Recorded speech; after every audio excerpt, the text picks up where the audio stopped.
Vai, de novo. Engasguei, tá. Vamos lá, começa zero? Começa zero. Tá, então vamos lá. Que merda. Vai. Oi, eu sou o Barude. Bem-vindos ao Geobarudismo e nós vamos hoje falar sobre duas das 6 joias do infinito de um filme que a gente conhece um pouquinho, né? Tá um pouquinho na hype, chamado de Vingadores.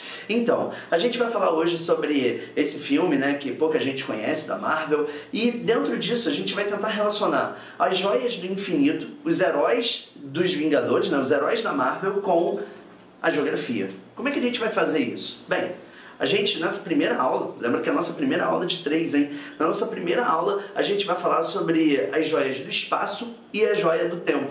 E dentro da joia do espaço e do tempo, a gente vai entender um pouco mais sobre a base principal da geografia, que é chamada de... Ai, meu Deus, que chamada de quê, cara?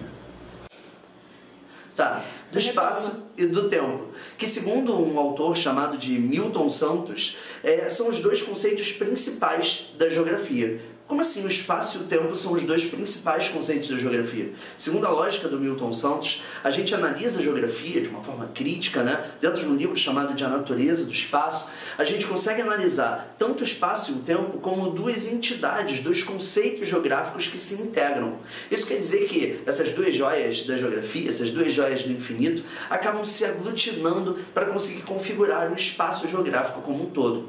O negócio é que o espaço geográfico pode ser analisado de várias formas diferentes, a partir de relações sociais, relações políticas, relações econômicas, relações como um todo, e todas elas se integram em diferentes conjunturas do tempo. Isso quer dizer que a partir do momento em que eu tenho, por exemplo, no nosso país, o Brasil, eu posso analisar o nosso país sobre várias óticas históricas diferentes que podem se intercalar. Então, por exemplo, se você mora num apartamento, se você mora numa casa mais antiga, significa que hoje, no ano que nós estamos, aquela sua casa que é mais antiga sobreviveu a vários momentos temporais até chegar ao ponto em que você vive nela. E as relações que você tem na sua casa, a forma que você organizou os seus móveis, os eletrodomésticos, o próprio computador que você, ou o celular que você está assistindo essa aula, tudo isso dentro de um espaço compreende a um tempo que é diferente do seu próprio imóvel.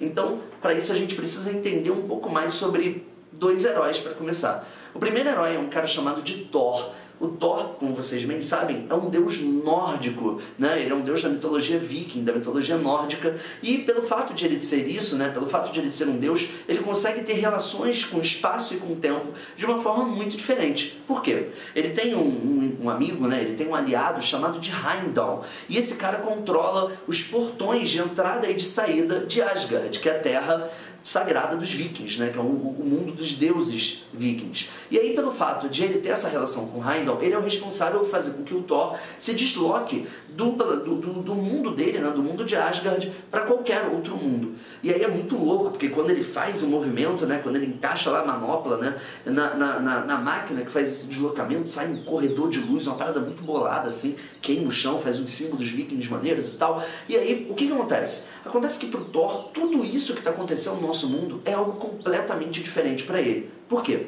O Thor, de todos os Vingadores, ele é um deus. Pelo fato de ele ser um deus, tudo que representa a história para ele está numa escala completamente diferente de qualquer outro mortal. Isso significa que, para a maior parte dos Vingadores, para praticamente todos os Vingadores, a vida deles compreende aquele espaço entre os 0 anos e menos de 100 anos, né? Com raríssimas exceções. Mas no caso do Thor, que é um ser milenar, que tem milênios de anos, a vida compreende um espaço completamente diferente para ele. Por quê? Porque a partir do momento em que os Vingadores vivem as vidas deles e exercem as suas ações e salvam o mundo de N formas, para eles são tipo a ação da vida deles. Mas para o Thor é só mais uma história dentro das muitas histórias que ele já viveu. Isso significa que a relação de espaço e de tempo para ele é completamente diferente de qualquer outro herói. O negócio é que, além do Thor ter essa característica, existe um outro super-herói que se encaixa nesse processo, que é um cara chamado de Capitão América, um pouquinho conhecido, né? Então, o Capitão América, aquele herói do escudo, né? Boladão e tal, tem aquele ar na testa, né? Só para poder relembrar você. Então, o Capitão América, ele também passou no universo cinematográfico da Marvel por um processo interessante. Por quê? Porque no primeiro filme do Capitão América ele está na Segunda Guerra Mundial, a conjuntura dele é a Segunda Guerra Mundial. E aí ele luta na Segunda Guerra, ele salva o Buck, né, o amigo dele, e aí depois ele vence o Caveira Vermelha, desce a porrada do Caveira Vermelha, e aí depois o que vai acontecer? Ele sofre um acidente, né, tentando recuperar por sinal uma das joias do infinito, ele sofre um acidente e acaba sendo congelado. E quando ele é congelado, é como se o tempo para ele parasse. E aí o que vai acontecer? A história está evoluindo. Mesmo que ele esteja congelado, a história está evoluindo. E aí quando ele volta, ele sai dos anos 40 e entra nos anos 2000. Isso quer dizer que ele fez uma mudança de vida de praticamente um século. E dentro dessa mudança de praticamente um século, o Capitão América, né, o Steve Rogers, ele acaba vivendo uma outra realidade. É por isso que você vê nos outros filmes que ele mantém um padrão de vestimenta parecido com aquele padrão tipo o vovô quando era novinho, né? Aquele casacão de couro, aquelas roupas bem quadriculadas de botão e tudo mais, né? E olha que ele nem é hipster. E além disso, ainda existe mais uma outra coisa interessante. Ele nos filmes sempre tenta olhar para as tecnologias novas, para as tecnologias de hoje, e ele tenta se encaixar naquilo ali. É muito comum você ver em alguns filmes o Capitão América olhando para os papos sobre física quântica, sobre ciência avançada e não sei o que, sobre robótica, e ele faz umas caras tipo assim, isso é só uma máquina, isso é só um robô, isso é só isso. Ou então ele pega um bloquinho e anota as coisas que ele tem que pesquisar para conseguir entender. Porque para ele, assim como na análise do Milton Santos, onde eu tenho diferentes tempos aglutinados no espaço, o Capitão América não pegou esses tempos se aglutinando no espaço. Ele não conseguiu entender esse efeito. Ou seja, ele não pegou do momento em que ele era vivo, e até antes de ser congelado, até o momento que ele foi revivido no pós-congelamento. Ele não pegou o que aconteceu tecnologicamente, economicamente, politicamente. Lembra do seguinte, lembra que o Capitão América, inclusive, é amigo de uma ex-socialista, de uma ex-treinada pelo socialismo, que era a Viúva Negra. Isso quer dizer que até as relações políticas do mundo mudaram, da época em que ele foi congelado até hoje em dia.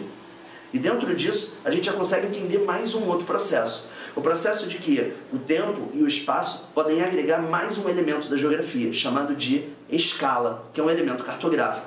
Dentro disso, existe um outro herói que vai me ajudar muito a explicar isso, que é um cara chamado de Homem-Formiga. O que você tem que saber do Homem-Formiga? Você tem que saber que o Homem-Formiga tem a habilidade de diminuir o corpo dele, o máximo que dá, né? A Vespa também tem esse superpoder, né? De conseguir fazer, na verdade é um poder tecnológico, mas eu vou colocar como superpoder porque é mais divertido assim. Eles têm o poder de fazer com que o corpo deles diminua o mínimo possível, só que o Homem-Formiga acaba tendo uma outra tecnologia. Ele consegue fazer com que o corpo dele se expanda e fique enorme.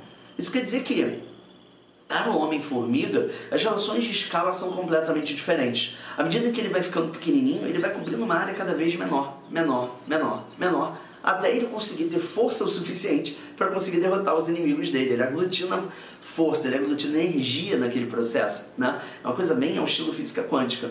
E enquanto ele faz isso, quando ele fica grandalhão, ao invés de ele ficar mais rápido e mais forte, ele só ganha massa bruta. E ele fica muito lerdão, né? Você vê que ele se mexe todo lento e não sei o que.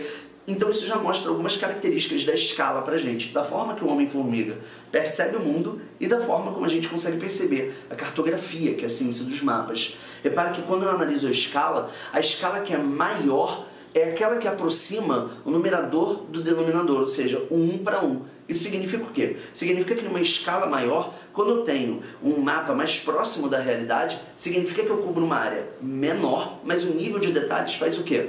Aumenta. E enquanto isso, quando eu tenho uma escala menor, significa que eu pego uma área muito, muito grande, mas ao mesmo tempo tudo fica muito pequenininho. Então o que o Homem-Formiga faz? Ele se apropria das escalas, de acordo com a ótica dele, para fazer com que a análise sobre o mundo, a forma que ele vê o mundo, acabe se transformando numa forma diferente.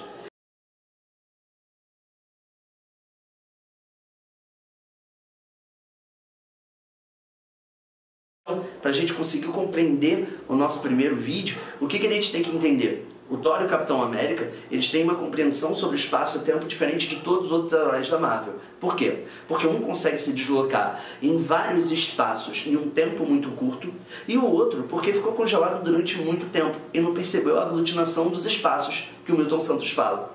E um terceiro herói, que seria, no caso, o terceiro e quarto herói, que seriam tanto o Homem-Formiga quanto a Vespa, que tem a capacidade de comprimir as escalas completamente diferentes da nossa realidade, tanto para menor quanto para maior. Então, é isso. No nosso próximo vídeo, a gente vai falar sobre duas outras joias do infinito. Lembra que a nossa meta é na terceira semana completar a nossa manopla. Até a próxima. Bom, olha só, saca só, você tem que se inscrever no canal, que deve ser alguma coisa por aqui, e aí você tem que dar like também, porque isso é importante pra mim, porque eu sou leonino e preciso de ego, e além disso você tem que, sei lá, compartilhar pras pessoas, espalhe a palavra do geobarudismo. Acho que é isso. Valeu!